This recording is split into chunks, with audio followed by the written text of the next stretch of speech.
Au cours des siècles, les artistes ont bâti la légende d'Henri IV. Depuis sa naissance, en passant par ses batailles, ses victoires, jusqu'à l'assassinat du bon roi, tous ces tableaux ont formé un portrait unique dans l'histoire de France. Mais la nouvelle exposition du château de Pau, en partenariat avec le Louvre, nous dépeint comment Henri IV a voulu se montrer aux autres, comment il a excellé dans ce théâtre du pouvoir.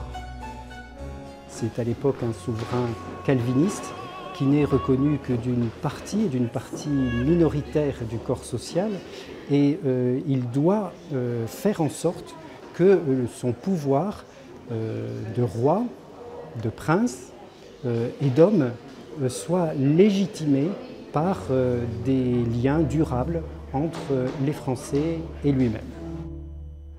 Et pour y parvenir à l'époque, fin du XVIe, début du XVIIe siècle, Henri IV va vouloir utiliser la mythologie, l'Antiquité, pour se grandir encore auprès de son peuple.